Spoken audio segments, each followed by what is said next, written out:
The bitter wind cut through the quiet streets of Maple Valley, carrying with it the kind of stillness that made even seasoned police officers uneasy. Lieutenant Rachel Hayes had spent years patrolling these streets, but tonight something felt different. She couldn't shake this strange knot in her stomach as she drove down a dimly lit alley, her headlights illuminating piles of trash and broken crates. Then she saw it. A small figure, huddled in a shadowed corner, barely visible under a thin, tattered blanket. Rachel hit the brakes, her heart pounding. Stepping out of her car, she adjusted her flashlight, its beam cutting through the darkness. "Hello?" she called gently, crouching down to make herself smaller, less intimidating. The figure stirred, and as Rachel moved closer, she saw him. A boy, no older than 5, shivering uncontrollably. His cheeks were raw from the cold, his clothes little more than thin rags. Wide, fearful eyes met hers, and Rachel felt her breath hitch. "Hey there," she said softly, kneeling in front of him. "It's okay. I'm here to help." The boy didn't answer. Instead, he shrank back further into the corner, clutching the blanket around his tiny frame. Rachel lowered her flashlight, making her voice as calm as possible. "Are you hurt? Where's your family?" He shook his head, his small hands trembling. I don't know," he whispered, his voice barely audible over the wind. Rachel's chest tightened. How could a child this young be alone in the freezing night with no one looking for him? She noticed faint bruises on his arms, the kind that told stories of pain and neglect. Her instinct screamed at her to call Child Protective Services, to follow the protocol. But as she looked into his tear-filled eyes, she knew she couldn't leave him here. Not tonight. "All right, buddy," Rachel said, wrapping her own jacket around him. "You're coming with me. We'll figure this out together." She carried him to her patrol car, cradling him like he was the most fragile thing in the world. The boy didn't resist. In fact, as she buckled him into the seat, he reached out and held on to her hand. Back at her apartment, Rachel prepared a simple meal of soup and bread. The boy sat quietly at the kitchen table, his wide eyes scanning the room. He still hadn't said much, but he ate hungrily, the color slowly returning to his pale cheeks. Rachel sat across from him, studying him carefully. "Do you have a name?" The boy paused, his brow furrowing. Then he shook his head. "I don't remember." Rachel's heart ached at the simplicity of his answer. She reached out, gently resting her hand on his. "How about I call you Noah, just for now, until we figure things out?" For the first time, the boy's lips curved into the faintest of smiles. "Noah," he repeated softly. "Okay." That night, Rachel tucked him into the guest bed, draping an extra blanket over him. As she turned to leave, a small voice stopped her. "Will you stay?" Rachel turned back, her heart clenching at the vulnerability in his tone. She knelt beside him, brushing a strand of hair from his forehead. "I'll stay as long as you need, Noah. You're safe now." Rachel's decision to take Noah in was just the beginning of a journey that would change both their lives forever. What challenges lie ahead? And how can one act of compassion ripple out to affect an entire community? If this story moved you, don't forget to like, share, and subscribe to our channel for more heartfelt stories that inspire and uplift. Let us know in the comments, what would you do if you found someone in need on a cold night like this?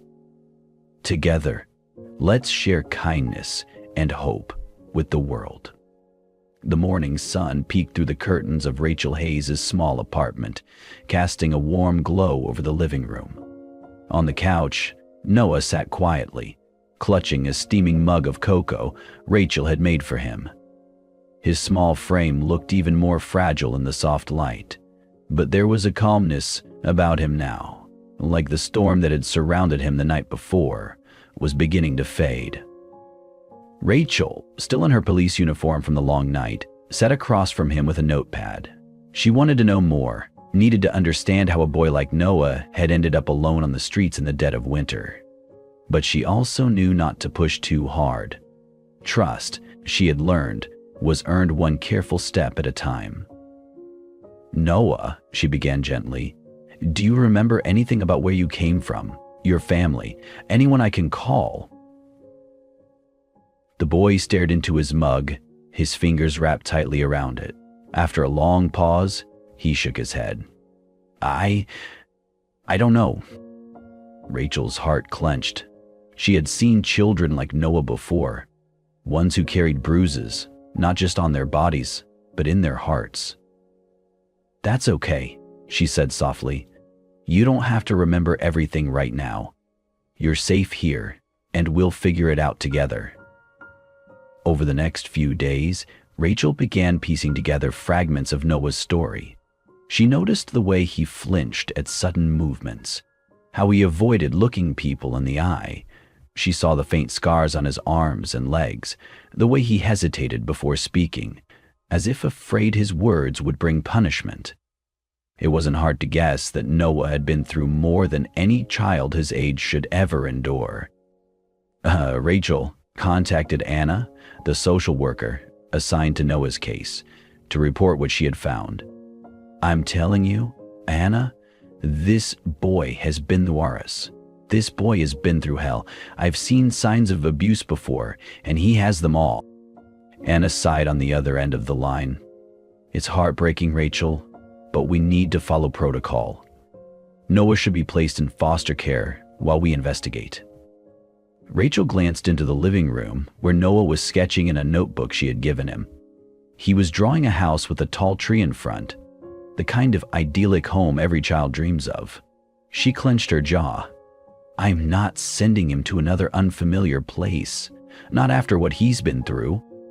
"Rachel," Anna said carefully, "are you saying you want to keep him?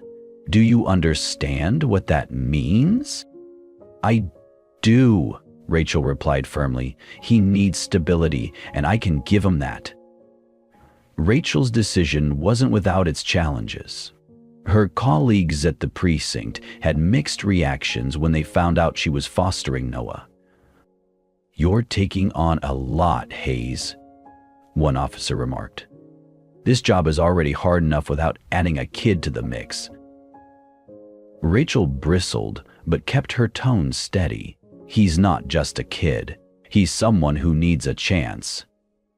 Her closest friend and partner, Officer Mike Torres, pulled her aside after the meeting. "You sure about this, Rachel? You've been through a lot yourself." Rachel nodded. "I'm sure, Mike. He needs someone to fight for him, and I can't turn my back on him." Still, Rachel couldn't deny the weight of her new responsibilities. Her shifts were long and unpredictable, and Noah's quiet but persistent fear of being abandoned only added to her worry. But every time she saw his shy smile or heard his soft laughter, she knew she had made the right choice. One evening, as Rachel tucked Noah into bed, he looked up at her with wide, questioning eyes. "Will I always stay here?" he asked hesitantly. Rachel sat down beside him, brushing a strand of hair from his forehead. "Do you want to stay?" Noah nodded quickly. "Yes, but what if you get tired of me?" Rachel's throat tightened. She leaned in, her hands resting gently on his small shoulders. "Noah, listen to me. I will never get tired of you. You're not just staying here. You're part of my family now, and families don't give up on each other." Tears welled in Noah's eyes, and he threw his arms around her neck. "I want to stay forever." Rachel held him tightly, her voice trembling as she whispered, "Then forever it is." Rachel's decision to make Noah a permanent part of her life brought unexpected moments of joy. She discovered that Noah had a natural talent for art, often spending hours drawing pictures of trees, animals, and imaginary worlds. One day, he proudly handed her a drawing of a police officer standing under a tree, holding hands with a small boy. "Is this us?" Rachel asked, her voice thick with emotion. Noah nodded. "You're my hero." Rachel blinked back tears as she pulled him into a hug. "And you're mine." But her decision also brought challenges. The balance between her demanding job and her new role as a mother often left her exhausted. Some nights, she stayed up late reviewing case files, only to be woken by Noah's nightmares. Yet through it all, Rachel felt a sense of purpose she hadn't known she was missing. As the days turned into weeks, Noah began to trust more, smile more, and laugh more. Rachel found herself changing too. She learned to slow down, to appreciate the small moments, like the way Noah's face lit up when he discovered a new bird on their walks, or the way he carefully set the table for dinner without being asked. One night, as they sat on the couch watching a movie, Noah leaned his head against her shoulder. "Mom?" Rachel's heart skipped a beat. It was the first time he had called her that. "Yes, buddy. Thanks for picking me," he said softly. Rachel wrapped her arm around him, her voice thick with emotion. "I think you picked me too." Rachel's decision to take Noah in wasn't just about saving him. It was about saving herself. Together, they were building a life filled with love, trust, and hope, proving that even the hardest decisions can lead to the greatest rewards. Rachel Hayes had faced countless challenges in her career as a police officer, but none prepared her for the subtle, persistent judgment she encountered as a mother. Her decision to adopt Noah had been met with mixed reactions at the precinct, but she hadn't anticipated how deep-rooted societal biases would affect them both. Noah had settled into his new school, but it wasn't without difficulty. Rachel noticed his reluctance to talk about his day and how his bright, curious energy seemed dimmer when she picked him up in the afternoons. She attributed it to adjustment at first, until one particular evening. Rachel was preparing dinner when Noah walked into the kitchen, his shoulders slumped. He climbed onto a stool at the counter, watching her stir the pot of soup. "Mom," he began, his voice barely above a whisper, "why do people look at me like I did something wrong?" Rachel froze, her heart breaking at the weight of his words. She turned off the stove and knelt beside him, gently taking his hands in hers. "What do you mean, buddy?" "At school?" he said, his eyes welling with tears. "The other kids don't want to sit with me. Their parents look at me funny when you drop me off. Did I do something bad?" Rachel pulled him into a hug, her voice trembling with emotion. "No, Noah, you haven't done anything wrong. Sometimes, when people see someone who's different, they don't know how to act. But that doesn't make it your fault. You're perfect, just the way you are." Noah sniffled, wiping his tears with his sleeve. "It doesn't feel like it." Rachel cupped his face, her gaze steady and full of love. "Listen to me. You are strong and you are brave. The world might not always understand that, but I do, and I'll always be here to remind you." Rachel's colleagues at the precinct weren't immune to the whispers either. While some supported her decision, others were less accepting. She was certain they'd understood the knowledge she had and had not put themselves in danger. "You're distracted, Hayes," one officer remarked during a team meeting. "This job isn't compatible with raising a kid, especially one who might bring complications." Rachel's jaw tightened, but she kept her tone measured. "Noah isn't a complication. He's my son. And if you think being a parent makes me any less capable, you don't know me at all." Officer Mike Torres, Rachel's closest ally, stepped in. "Give her a break," he said sharply. "She's doing a hell of a job balancing everything. Maybe we could all learn a thing or two from her." Rachel shot Mike a grateful glance, but the doubt lingering in the room was undeniable. Still, she resolved to prove them wrong, not just for her own sake, but for Noah's. At school, the situation worsened. Noah's classmates excluded him from games, whispering about his mysterious background. Their parents, fueled by small-town gossip, avoided Rachel at drop-offs, their glances filled with thinly veiled judgment. One day, Noah came home with a crumpled note in his backpack. It read, "You don't belong here." Rachel's hands trembled as she read it, anger and heartbreak colliding in her chest. She sat Noah down at the kitchen table, her voice calm but firm. "Who gave this to you?" Noah hesitated. "I don't know. I found it in my locker." Rachel took a deep breath, suppressing the urge to storm into the school demanding answers. Instead, she leaned closer to Noah. "Listen to me, buddy. You do belong here. People who say things like this are wrong, and it's not your job to make them understand. It's my job to protect you, and I promise I will." Noah nodded, but the sadness in his eyes lingered. Determined to address the issue, Rachel met with Mrs. Green, Noah's teacher. "I understand kids can be cruel, but this is unacceptable," Rachel said, showing her the note. Mrs. Green frowned, her face filled with genuine concern. "I'll address this immediately. Noah deserves better." The next day, Mrs. Green held a class discussion about kindness and understanding, sharing a story about a boy who overcame struggles to become a hero. While she didn't mention Noah directly, the message was clear. Slowly, the atmosphere in the classroom began to shift. One afternoon, as Rachel picked Noah up from school, he ran toward her with a smile. "Mom, Jack asked if I wanted to play soccer with him and the other kids at recess, and I scored a goal." Rachel knelt down, wrapping him in a hug. "That's amazing, buddy. I'm so proud of you." For the first time, she saw a spark of confidence return to Noah's eyes. That evening, Noah sat at the kitchen table, working on a drawing. It was a picture of two trees, one small and fragile, the other tall and strong, their roots intertwined. At the bottom, he had written, "Together, we grow." Rachel felt tears prick her eyes as she knelt beside him. "This is beautiful, Noah. Is this us?" He nodded. You're the big tree. You keep me safe." Rachel hugged him tightly, her heart full.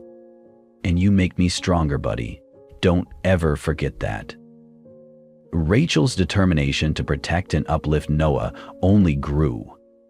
She knew the road ahead would be filled with challenges, but together they were building something unbreakable, a bond that no judgment or prejudice could ever destroy. The bond between Rachel Hayes and Noah grew stronger with each passing day.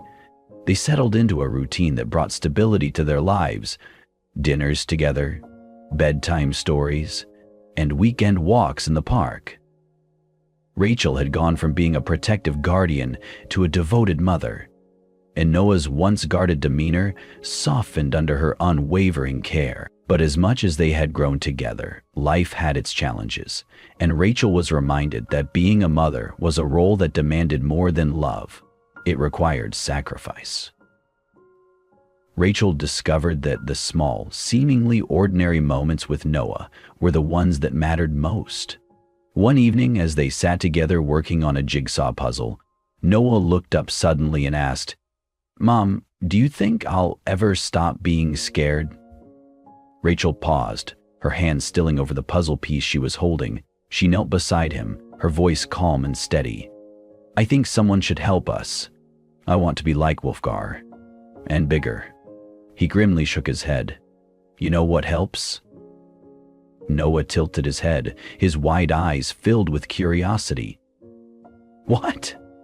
"Noah, having someone who believes in you," Rachel said. "And I believe in you, Noah, every single day."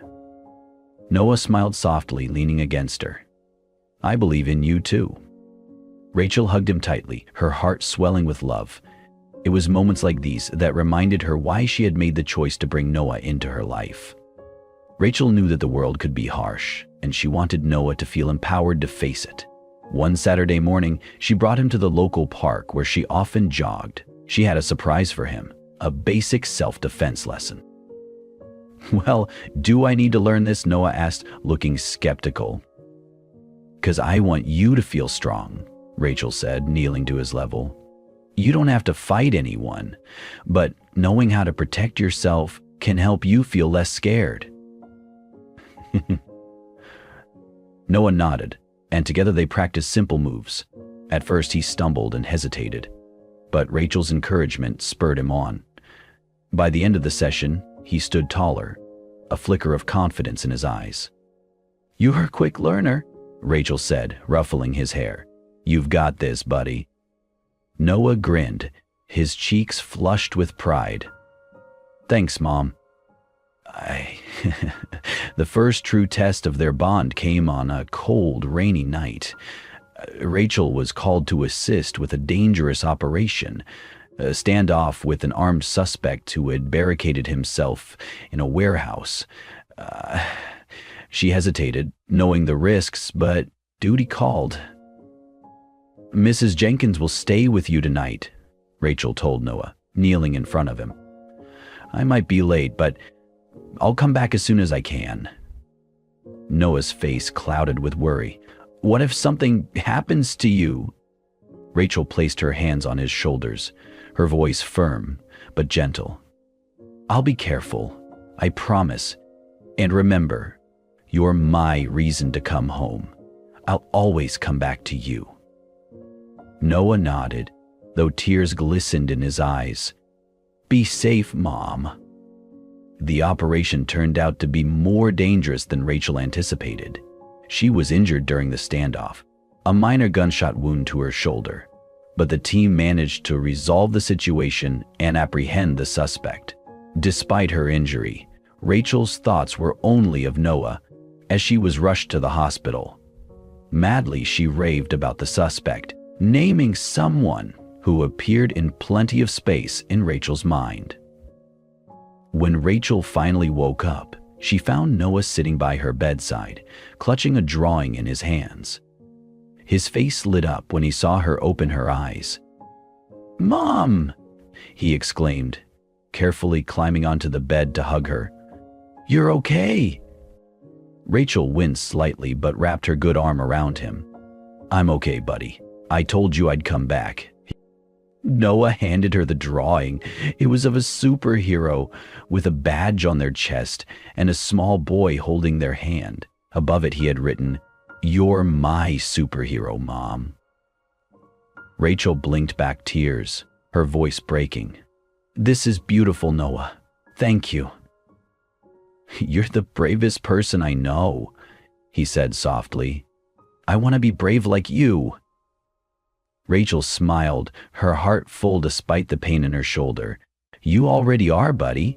You're the bravest person I know." Rachel's injury forced her to take some time off work, giving her a chance to reevaluate her priorities. When her captain offered her a promotion to a leadership role, one that would mean longer hours and more responsibilities, Rachel surprised everyone by turning it down. "It's a great opportunity, Hayes," her captain said, clearly baffled. "Why pass it up?" Rachel smiled. "Because I have someone at home who needs me more. My job is important, but being Noah's mom is the most important thing I'll ever do." Word of Rachel's decision spread quickly through the precinct, earning her respect from even her toughest critics.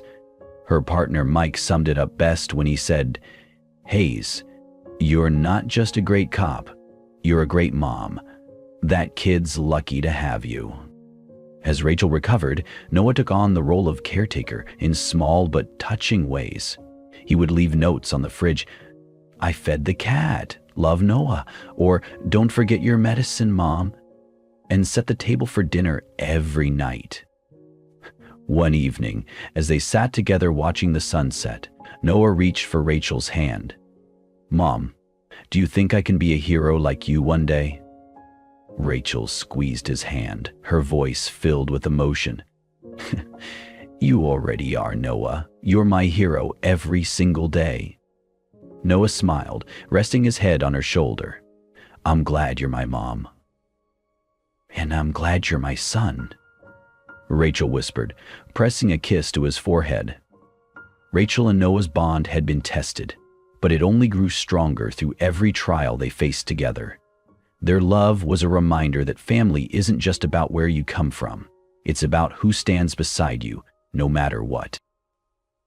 Rachel Hayes sat at her desk late one evening, sifting through stacks of case files under the harsh fluorescent lights of the precinct. The quiet hum of the station was interrupted only by the occasional ring of a phone or the murmur of distant conversations. She leaned back in her chair, rubbing her temples, when her partner, Mike Torres, dropped a folder on her desk. "This just came in," he said, his voice low. "It's about that trafficking ring we've been tracking. You might want to take a look." Rachel opened the folder, her eyes scanning the contents. Each line felt heavier than the last. The report detailed a series of investigations into a human trafficking operation suspected of targeting vulnerable children. Her stomach tightened as she read further. One detail stopped her cold, a description of a property where several children had been kept.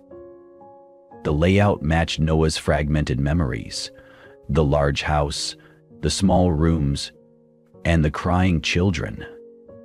Rachel's heart pounded. Could this be connected to Noah? Rachel's mind raced as she drove home that night. When she entered the apartment, she found Noah at the kitchen table, carefully coloring a picture of a dog. His face lit up when he saw her. "Hi, Mom," he said, holding up the drawing. "Do you like it?" "It's great, buddy," Rachel replied, forcing a smile. She sat down beside him, her tone soft but serious. "Noah, can we talk for a minute?" Noah set down his crayons, his smile fading. "Am I in trouble?" "Oh." Rachel shook her head, taking his small hand in hers. "Not at all. I just want to ask you about something. Do you remember the house you told me about, the one you ran away from? Can you tell me anything else about it?" Noah's expression darkened, and he fidgeted with the hem of his shirt. "I don't like thinking about it," he whispered. "Oh, I know, sweetheart," Rachel said gently, "but it might help us understand what happened to you and make sure no one else gets hurt." After a long pause, Noah nodded. "There were other kids there," he said quietly. "Some of them were really little. I think they wanted to take us somewhere, but I ran before they could." Rachel felt a lump in her throat. She reached out, pulling him into a hug. You're so brave, Noah. Thank you for telling me." The next day, Rachel shared Noah's memories with her team. They began cross-referencing his descriptions with their existing evidence, piecing together a clearer picture of the trafficking ring's operations. "We might have a lead on the location of their base," Mike said during a briefing. "It's an abandoned warehouse just outside town, near where Noah was found." Rachel's chest tightened. The idea of Noah being so close to such danger made her blood boil. "We need to move quickly," she said. "If they're still operating, we can't waste any time." But Rachel's involvement in the case brought new risks. She noticed an unfamiliar car parked near her apartment one evening, its engine idling before driving away as she approached. Her instincts screamed that someone was watching them. That night, she sat down with Noah. "Buddy, I need you to listen carefully," she said, kneeling beside him. "There are some bad people out there, and they might try to find us because we're trying to stop them. But I promise, I'll do everything I can to keep you safe." Noah's eyes filled with fear. "Is it my fault?" he asked, his voice trembling. "Did I bring trouble to you?" Rachel's heart broke at his words. She pulled him into a tight hug. "No, sweetheart, this is not your fault. You're not the problem. You're the reason I'm strong enough to fight this." "What about the fucking bees? The guy that attacked on our window, half the roof is gone, and we have to find him." As the team prepared for a raid on the suspected warehouse, Rachel found herself grappling with doubts. The danger was real, and the risks were high. She worried not just for her own safety, but for Noah's well-being if something happened to her. Late one night, Rachel confided in Mike. "What if I'm making a mistake? What if I can't protect him?" Mike leaned against the wall, crossing his arms. "Rachel, you've already done more for that boy than most people ever would. You've given him a home, love, and a chance at a real future. That's what makes you a great mom and a damn good cop." Rachel nodded, though the weight of her fears lingered. She knew she couldn't let them hold her back. She had a duty to protect Noah and ensure that no other child suffered like he had. The raid on the warehouse was tense. Rachel stayed behind at the station, monitoring the operation through a live feed. Her heart pounded as the officers moved in, their voices crackling over the radio. "We've got movement," one officer reported. "Looks like several suspects are fleeing the scene." Another voice chimed in. "We've found children. Repeat, children are safe." Relief washed over Rachel, but it was short-lived. "Suspects are heavily armed," an officer warned. "Requesting backup." "What's the scene plan?" "Yes, ma'am." Rachel gripped the edge of the desk, her knuckles white. She hated feeling powerless, knowing her team was in danger while she waited for news. By morning, the operation was over. Several suspects had been apprehended, and the children rescued from the warehouse were being cared for by social services. As Rachel reviewed the reports, she felt a mix of relief and anger. The trafficking ring had suffered a major blow, but the fight wasn't over. When Rachel returned home that evening, Noah ran to her, his arms wrapping tightly around her waist. "You're okay," he exclaimed, his voice filled with relief. She confided in him that she had been assaulted 1 week earlier. Shortly afterward, she was pregnant with their second child. Rachel knelt down, holding him close. "And so are you, buddy. The bad guys won't hurt anyone else." In the days that followed, Rachel worked closely with social services to help the rescued children find new homes. Seeing their smiles reminded her of how far Noah had come and how much further he could go. One evening, as they sat together on the couch, Noah leaned his head on her shoulder. "Mom, do you think the other kids will be okay now?" Rachel kissed the top of his head. "I think they'll be okay, thanks to you. You were brave enough to tell your story, and that helped us save them." Noah smiled, his eyes shining with hope.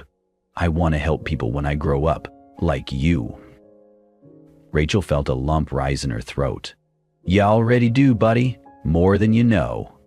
The morning was cold and gray as Rachel Hayes stood outside the precinct, briefing her team on what could be the most dangerous mission of her career. After weeks of relentless investigation, they had tracked down the leaders of the human trafficking ring that had haunted her and Noah's lives. The operation was risky, but Rachel's determination was unshakable. She wasn't just fighting for justice. She was fighting for Noah and every other child who had suffered at the hands of these criminals. Before leaving for the mission, Rachel knelt in front of Noah at their apartment. His small hands gripped hers tightly, his face pale with worry. "Do you have to go?" he asked, his voice trembling. Rachel nodded, her heart heavy. "I do, buddy. These are the people who hurt you and the other kids. I can't let them hurt anyone else." Tears welled up in Noah's eyes. "But what if something happens to you?" Rachel placed her hands on his shoulders, her gaze steady. "I promise I'll do everything I can to come back to you. And no matter what happens, you're the best thing that's ever happened to me. You make me stronger, Noah." He sniffled but nodded. "Be careful, Mom." Rachel hugged him tightly, pressing a kiss to his forehead. "I will. You're my reason to fight." The team moved in under the cover of darkness, the air thick with tension. The target was a remote compound surrounded by dense woods, a fortress designed to hide the crimes committed within. Rachel led her unit, her every sense on high alert. As they approached the compound, the sound of rustling leaves and distant voices grew louder. Suddenly, a shout rang out, followed by gunfire. The team sprang into action, breaching the gates and engaging the suspects. Rachel's pulse raced as she moved through the chaos, her focus razor sharp. Every step brought her closer to the truth about Noah's past and the chance to dismantle the ring once and for all. Inside the compound, Rachel found herself face to face with one of the ringleaders. The man smirked, holding a young child as a shield. Rachel's heart pounded, but she didn't hesitate. "Let the kid go," she commanded, her voice cold and steady. The man laughed, but his confidence faltered as Rachel and her team closed in. In a tense standoff, Rachel managed to disarm him and pull the child to safety. As she escorted the boy outside, the compound erupted in chaos, flames licking at the edges of the building as smoke billowed into the night sky. Rachel's relief was short-lived. A shout from behind warned her of an incoming threat, a suspect lunging toward her with a weapon. She turned just in time to block the attack, but stumbled, the force knocking her to the ground. Pain shot through her arm as the suspect loomed over her, weapon raised. Before he could strike, Officer Mike Torres appeared, tackling the man and subduing him. "You okay, Hayes?"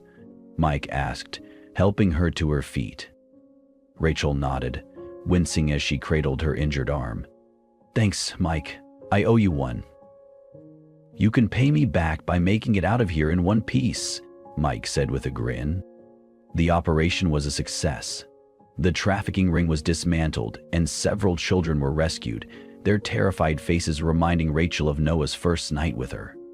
As she returned to the precinct with her team, exhaustion set in, but so did an overwhelming sense of accomplishment. When Rachel finally arrived home, Noah ran to her, his arms wrapping tightly around her waist. "You're okay," he cried, tears streaming down his face. Rachel knelt down, ignoring the pain in her arm, and hugged him fiercely. "I'm okay, buddy. It's over. They won't hurt anyone else." Noah pulled back, his small hands gripping her shoulders. "You're my hero, Mom." Rachel smiled, her own tears falling. "You're mine too." Word of Rachel's bravery spread quickly through Maple Valley. The community, once hesitant to accept Rachel's decision to adopt Noah, rallied around her. A small ceremony was organized at the town square to honor her and the entire team. The mayor stood before the gathered crowd, his voice filled with emotion. "Today, we recognize Lieutenant Rachel Hayes, not just for her dedication as an officer, but for her unwavering love and courage as a mother. She reminds us all of the power of compassion and the strength it takes to fight for what's right." Rachel stood beside Noah, who clung to her hand, his face glowing with pride. As applause echoed through the square, Rachel felt a profound sense of belonging, not just for herself, but for Noah too. In the weeks that followed, Noah began to thrive in ways Rachel had never imagined. His classmates, once distant, began including him in games and activities. One afternoon, as Rachel watched from the sidelines, she saw Noah laughing with a group of boys, his joy infectious. When they walked home together, Noah looked up at her. "Mom, do you think people can really change?" Rachel smiled, squeezing his hand. "I do, and sometimes it just takes someone brave enough to show them how." Noah nodded thoughtfully. "Then I want to help people too, like you." Rachel knelt beside him, her voice filled with emotion. "You already do, buddy. More than you know." Rachel's fight against the trafficking ring wasn't just about justice. It was about protecting the life she and Noah had built together. Their bond, forged in love and strengthened through every trial, proved that even in the face of darkness, hope and courage could light the way. Spring had come to Maple Valley, washing away the gray of winter and bringing with it a sense of renewal. The town was quieter now, the shadows of the past replaced by the warm hum of community life. For Rachel Hayes and Noah, it felt like the beginning of something new, something they had both worked so hard to build. Noah's laughter echoed through the park as he played soccer with his classmates. Rachel watched from a nearby bench, her heart swelling with pride. It had taken time, but the boy who once struggled to trust and belong was now thriving. His courage had inspired not just Rachel, but the entire town. "Nice shot, Noah," one of the boys called out, giving him a high five. Rachel smiled as she saw Noah's confidence shine. He was no longer the shy, uncertain child she had found that cold night.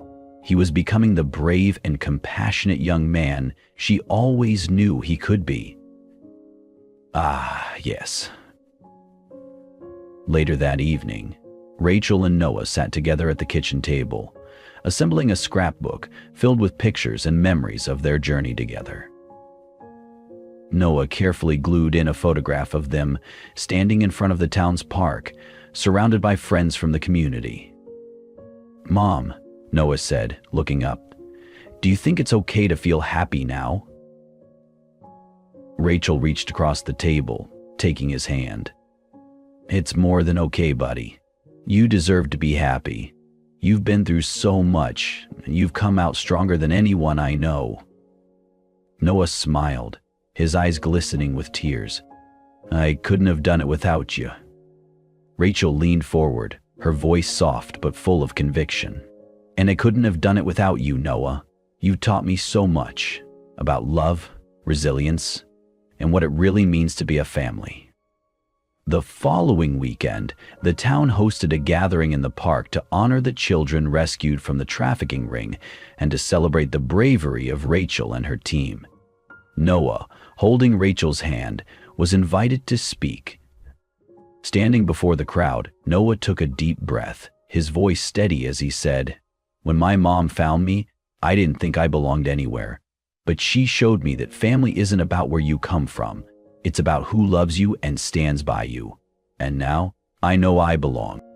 The crowd erupted into applause, and Rachel felt tears streaming down her face. She had never been prouder. That night, as Rachel tucked Noah into bed, he asked her a question that stayed with her long after he had fallen asleep. "Mom, do you think people can always change if someone believes in them?" Rachel brushed his hair back, her voice filled with warmth. "I think change starts with love, Noah. When someone believes in you, it makes you believe in yourself. And when we believe in ourselves, we can do incredible things." Rachel and Noah's story is a testament to the power of love, resilience, and the courage to fight for what truly matters. Their journey reminds us that even in the face of darkness, a single act of compassion can change not just one life, but many.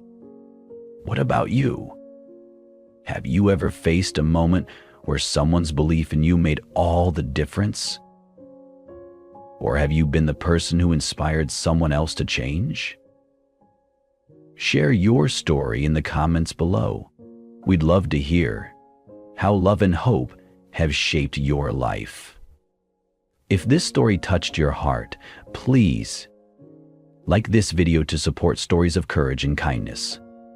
Share it with someone who needs a reminder of the power of love. Subscribe to our channel for more inspiring stories that celebrate the strength of the human spirit. Together, let's create a world where everyone feels they belong. Thank you for watching, and we'll see you in the next story.